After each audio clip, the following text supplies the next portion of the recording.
Dear students, আপনাদের জন্য আমি আজকে যে ভিডিওটা করছি সেটা হলো চেন গজের একটা প্রমাণ।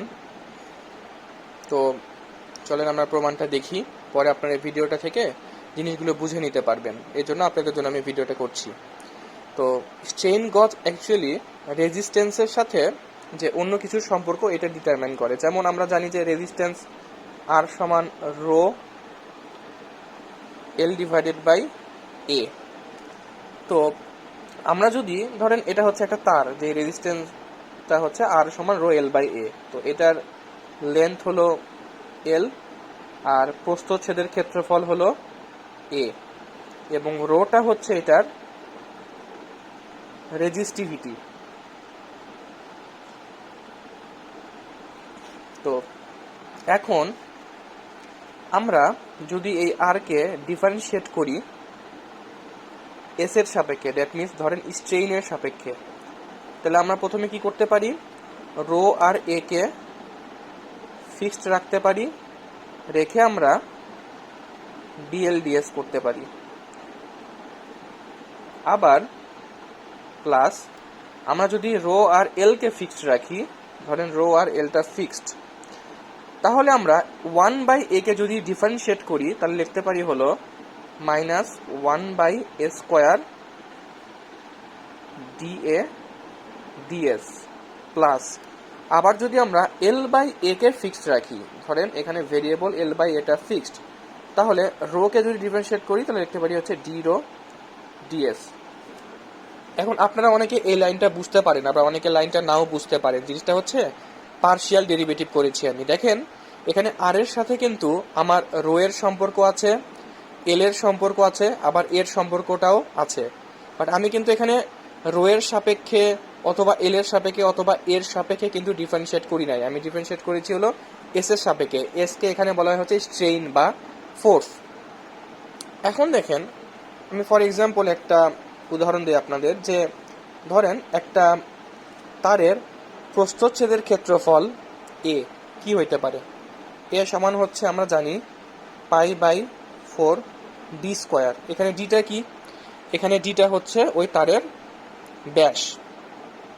তো চলেন আমরা, কেউ যদি বলে যে এই এটাকে ডিফারেন্সিয়েট করতে হবে, সরি এটাকে যদি আমরা ডি এর সাপেক্ষে ডিফারেন্সিয়েট করি, একটু খেয়াল করেন সবাই, এটাকে আমরা ডি এর সাপেক্ষে যদি ডিফারেন্সিয়েট করি তাহলে লিখতে পারি কি, এখানে π/4 কনস্ট্যান্ট, তো π/4 লিখলাম, আর ডি স্কোয়ারকে ডিফারেন্সিয়েট করলে কিন্তু হয় 2d। সো আলটিমেটলি আমরা পাইলাম হলো π/2 ইন্টু ডি। এতটুকু বোঝা খুবই সহজ, কারণ এটা ছিল হচ্ছে এ কে ডি এর সাপেক্ষে ডিফারেন্সিয়েশন। বাট কেউ যদি এটাকে এস এর সাপেক্ষে ডিফারেন্সিয়েট করে তাহলে কি লিখতে পারে সে। দেখেন ডিএ বাই ডিএস, এটা কিন্তু আমরা DA by DD into DD by DS লিখতে পারি। দেখেন খেয়াল করে, এই ডিডি যদি কাটা যায় তাহলে অ্যাকচুয়ালি কিন্তু ডিএ ডিএস পাওয়া যায়। সো আলটিমেটলি এই জিনিসটা আসলে কি ডিএ ডিএস এর সমান।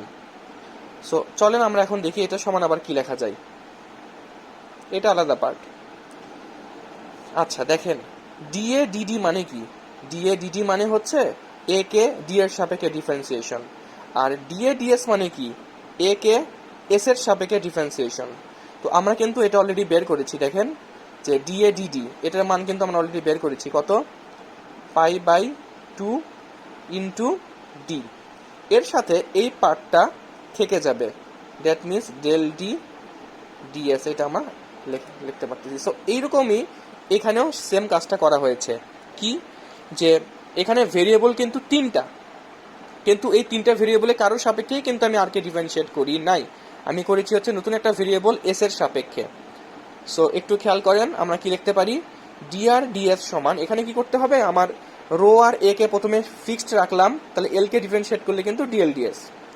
আবার রো আর এল কে ফিক্সড রাখলাম, এখন 1/a কিন্তু এখানে আছে, সেই 1/a কে ডিফারেন্সিয়েট করলে কি হয়, -1/a square DA DS, plus l/a কে ফিক্সড রাখলাম আর রো কে করলে হয় হলো ডিও ডিএস। তো আশা করি আপনারা এই লাইনটা বুঝতে পেরেছেন।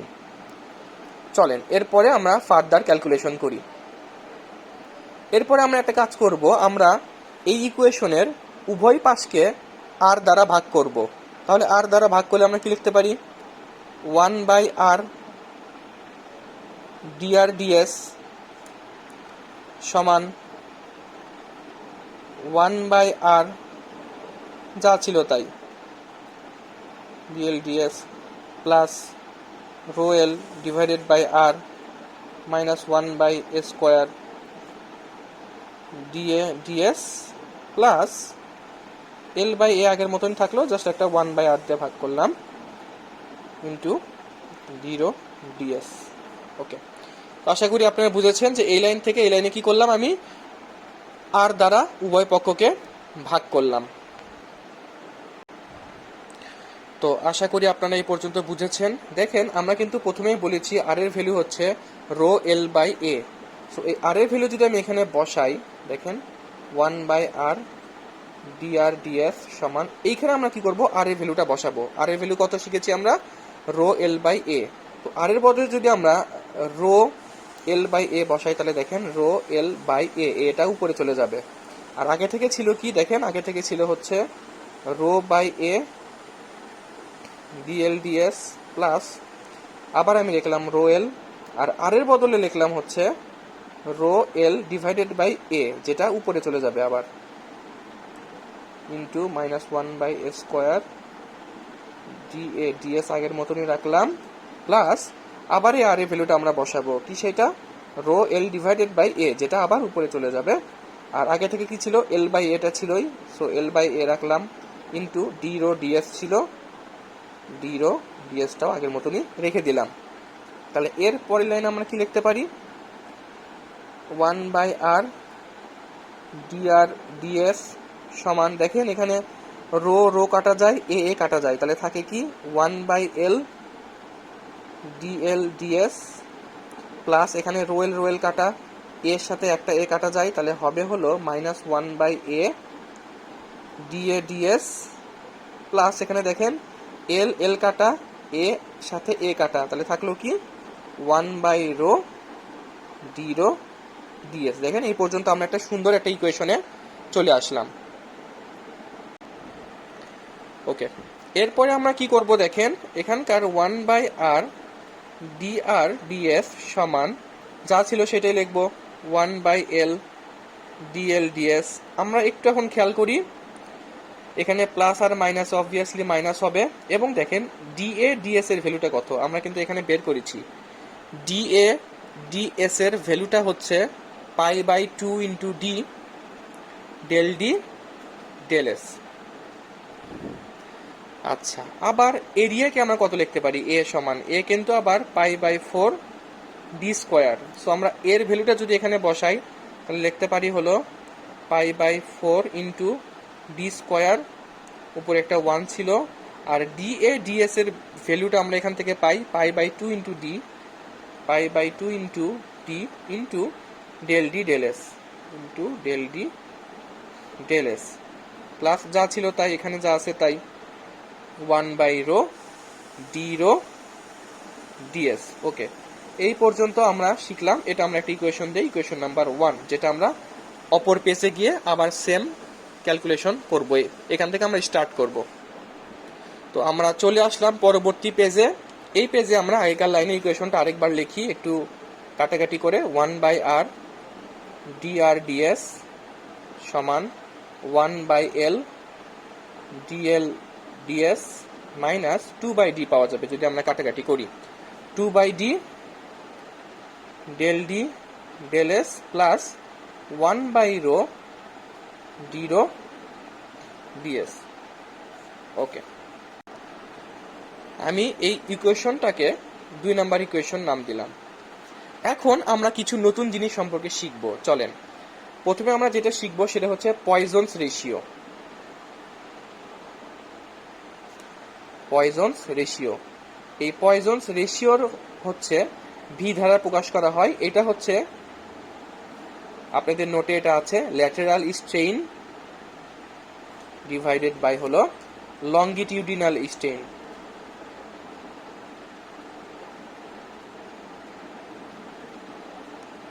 আমি আপনাকে জিনিসটা বাংলায় বলি। যেমন ধরেন একটা তার, এতটুকু তার আছে, এখন এই তারকে আমি যদি টেনে লম্বা করি এদিকে, তাহলে কি হবে? তারটা আলটিমেটলি লম্বা হবে ঠিকই, বুঝলাম, কিন্তু তারটা কিন্তু চিকনও হয়ে যাবে, রাইট? তো দেখেন তারটা কিন্তু যদি টানি তাহলে লম্বা হয়ে যাবে এবং চিকন হয়ে যাবে।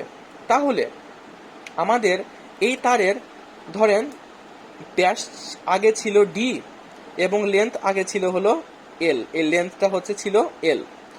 এখন এটা কিন্তু অবশ্যই চেঞ্জ হয়ে আসছে, চেঞ্জটা হচ্ছে ধরেন ডেল ডি আর লেন্থের চেঞ্জটা হচ্ছে ডেল এল। এখন ল্যাটেরাল স্ট্রেইন হলো পাশাপাশি দিকে যেই চেঞ্জ হয় সেইটা ডিভাইডেড বাই আদি ভ্যালু, আর লঙ্গিটিউডিনাল স্ট্রেইন হলো লম্বালম্বি যেই চেঞ্জটা পাই সেটা ডিভাইডেড বাই আদি ভ্যালু। সো দেখেন তাহলে ভি সমান কি লেখা যায়? ল্যাটেরাল স্ট্রেইন মানে কি? তাহলে ল্যাটেরাল স্ট্রেইন মানে হচ্ছে পাশাপাশি যে পরিবর্তনটা হয়। দেখেন পাশাপাশি আমার ব্যাস ছিল ডি আর চেঞ্জটা হচ্ছে ডেল ডি, তাহলে ল্যাটেরাল স্ট্রেইন হবে হচ্ছে সেই পরিবর্তন ডিভাইডেড বাই আদি ভ্যালু। আশা করি আপনারা এটা বুঝতে পেরেছেন। আর লঙ্গিটিউডিনাল মানে কি? লঙ্গিটিউডিনাল মানে হচ্ছে লম্বালম্বি যেই পরিবর্তন ডিভাইডেড বাই লম্বালম্বি যেই আদি ভ্যালু সেইটা। তো দেখেন আমার লম্বালম্বি পরিবর্তনটা হয়েছে কত? লম্বালম্বি পরিবর্তন হয়েছে হলো DL. So DL divided by আদি ভ্যালু কত ছিল? এল। সো আমি এখানে এলটা লিখে ফেললাম। এখন পয়জনস বলেছে যে এটার আগে একটা মাইনাস চিহ্ন দিতে হবে। সো এই ব্যাখ্যাটা আপনাদের আপাতত লাগবে না, শুধু আপনারা জানবেন যে সামনে একটা মাইনাস দিতে হয়। সো এখান থেকে আমরা কি দেখতে পাই? দেখতে পাই যে del D divided by D সমান, দ্যাট মিনস এইটা সমান এইটা ইন্টু এইটা, তো সামনে অবভিয়াসলি একটা মাইনাস চিহ্ন আসবে, তাহলে minus V into DL divided by L. এবার দেখেন আমরা এখন কি করব, যে এই 2 নাম্বার ইকুয়েশনে দেখতে পাচ্ছি আমরা যে ডেল ডি বাই ডি এর নামে একটা রাশি আছে, ডেল ডি বাই ডি। তাহলে এই ডেল ডি বাই ডি এর ভ্যালুটা যেটা আমরা পাইলাম এটা আমরা 2 নাম্বার ইকুয়েশনে এখন বসাই দিব। তাহলে কি পাই আমরা? তাহলে পাই হলো 1 by R D R DS সমান 1 বাই এল ডিএল ডিএস। তাহলে মাইনাস আমরা কি করব? ডেল ডি বাই ডি এর ভ্যালুটা বসাবো। তো ডেল ডি বাই ডি এর ভ্যালুটা হচ্ছে minus V into DL by L. So এটা যদি আমরা এখানে বসাই দেই তাহলে আমরা পাবো হচ্ছে প্লাস হয়ে যাবে মাইনাস মাইনাসে D 2 by L DL by DS. So আমরা কি করলাম? এই ডেল ডি বাই ডি এর যে ভ্যালুটা আমরা পেয়েছি এই ভ্যালুটা আমরা জাস্ট 2 নাম্বার ইকুয়েশনের এইখানে বসালাম, এই যে ডেল ডি বাই ডি এর বদলে। তাহলে আমরা আর কি পাবো? Plus 1 by rho D rho D rho DS. এখন আমরা উভয় পক্ষ থেকে যদি ডিএস ডিএস ডিএস ডিএস সব কিছু কেটে দেই তাহলে আমরা কি পাবো? আমরা পাবো হলো ডেল্টা আর বাই আর সমান delta L by L plus 2v delta L by L plus delta rho by rho. এখন ক্ষুদ্র পরিবর্তনের জন্য আমরা ডি এর বদলে ডেল্টা ইউজ করতে পারবো, কোনো সমস্যা নাই। কারণ আমরা জানেন যে ডি মানে হচ্ছে ডিফারেন্সিয়েট করা বা অন্তরীকরণ করা, ব্যবধিকরণ করা। সো ডিফারেন্সিয়েশনের পরিবর্তে আমরা এখানে ডি এর পরিবর্তে ডেল্টা চিহ্নটা ব্যবহার করতে পারি। সো আশা করি এই পর্যন্ত আপনারা বুঝেছেন। প্রমাণের এই মুহূর্তে এসে আমরা নতুন আরেকটা জিনিস সম্পর্কে শিখব, সেটা হলো gauge factor. Gauge factor GF সমান হলো delta R by R divided by delta L by L. That means রোধের পরিবর্তনের হার ডিভাইডেড বাই লেন্থের পরিবর্তনের হার। এখন আপনাদের আমি কিছু কথা বলি, যেমন আপনারা হয়তো ভাবতেছেন যে প্রমাণটা আসলে অনেক বড়, তো এই প্রমাণটা পড়ে আসলে কি হবে বা এই প্রমাণের কাজটা আসলে কি। এইখানে আসলে আমরা দেখব যে কোনো বস্তুর বা কোনো তারের রোধের যে পরিবর্তনটা হয় এটার সাথে অন্যান্য কিছুর সম্পর্কটা কেমন। যেমন রোধ কিন্তু আসলে রোয়ের পরিবর্তনের জন্য পরিবর্তন হয়, আবার লেন্থের পরিবর্তনের জন্য হয়, আবার প্রস্থচ্ছেদের ক্ষেত্রফল বা ব্যাস পরিবর্তনের জন্য কিন্তু হয়। সো এই প্রত্যেকটার পরিবর্তনের সাথে যে রোধের যে একটা সম্পর্ক, এই সম্পর্কটাই আমরা আসলে প্রমাণ করতে চাচ্ছি। তো এই গস ফ্যাক্টরে কিন্তু দেখেন, খেয়াল করেন, রোধের সাথে এবং লেন্থের সাথে সম্পর্কিত। সো আলটিমেটলি গস ফ্যাক্টরও কিন্তু রোধের পরিবর্তনের সাথে সম্পর্কিত। এই জন্য আমরা এখানে নতুন রাশি গস ফ্যাক্টরটা নিয়ে আসবো। ওকে, তো দেখেন এখন জিএফ তাহলে কত, delta R by R divided by delta L divided by L. So এই ডেল্টা আর বাই আর তাহলে আমরা কত লিখতে পারি, delta R divided by R সমান GF into delta L by L. এখন এই ভ্যালুটা আমরা বসাবো হচ্ছে এই ইকুয়েশনে। এই ইকুয়েশনে যদি আমরা ডেল্টা আর বাই আর এর ভ্যালু বসাই তাহলে দেখেন আমরা কত লিখতে পারি, আমরা লিখতে পারি হলো GF into delta L by L সমান delta L by L plus এই যে এই ইকুয়েশনে আমরা just delta R by R এর ভ্যালুটা এখান থেকে নিয়ে বসাচ্ছি। তাহলে delta L by L plus লিখতে পারি হচ্ছে 2v delta L by L plus delta rho by rho, এইটা ভাগ হবে হলো, সরি এটা এরকমই থাকবে delta rho by rho. So এই ইকুয়েশনে আমরা just delta R by R এর ভ্যালুটা বসাই, এই ইকুয়েশনটা পাইলাম। তো এইখান থেকে আমি কি করব, পরের লাইনে চলে যাব। পরের পেজে আমি কি করব দেখেন, উভয় পক্ষকে ডেল্টা এল বাই এল দ্বারা ভাগ করব। তাহলে এখানে যদি আমি ডেল্টা এল বাই এল দ্বারা ভাগ করি তাহলে শুধু জিএফ থাকবে। এখানে লিখি আমরা সেটা যে জিএফ সমান, তাহলে আমি ডেল্টা এল বাই এল দ্বারা ভাগ করছি, তাহলে এখানেও ডেল্টা এল বাই এল দ্বারা ভাগ করলে কত পাবো আমরা, শুধু 1 প্লাস এইখানে ডেল্টা এল বাই এল যদি কেটে যায় তাহলে শুধু 2v থাকবে। তাহলে আমরা লিখতে পারি হলো শুধু 2v প্লাস এইখানে ডেল্টা রো বাই রো যেটা আছে ওই ডেল্টা রো বাই রোকে আমরা ভাগ করব হচ্ছে ডেল্টা এল বাই এল দ্বারা। সো আপনাদের এতটুকু প্রমাণ পরীক্ষায় আসতে পারে যে proof that Gauss factor is equal to 1 plus 2v। ভিটা কি আমরা কিন্তু এখানে দেখেছি, ভিটা হচ্ছে পয়জনস রেশিও ভি। ওকে, এরপরে plus delta rho by rho divided by delta L by L. আশা করি আপনারা এই প্রমাণটুকু এতটুকু বুঝেছেন। তো এই পর্যন্ত প্রমাণ আপনারা পেজ নাম্বার 9 পর্যন্ত পেয়ে যাবেন। আপনাদের দেখাই আমি 2 নাম্বার শিটে পেজ নাম্বার 9-এ এই যে এইখানে এই এতটুকু প্রমাণ করে দেওয়া আছে। ওকে, তো এইখানে দেখেন নিচে একটা জিনিস লেখা আছে যে change in R due to piezoelectric effect. আশা করি এই লাইনটা পড়তে পারতেছেন যে ডেল্টা রো বাই রো যেটা আমরা পেয়েছি এটা হলো change in R due to piezoelectric effect. That means piezoelectric এফেক্টের জন্য যেই রো এর পরিবর্তন হয় সেইটা। এখন আপনাদের মনে কোশ্চেন হইতে পারে যে পিজোইলেকট্রিক এফেক্টটা কি, এখন এটার ব্যাখ্যাটা আমি দেই।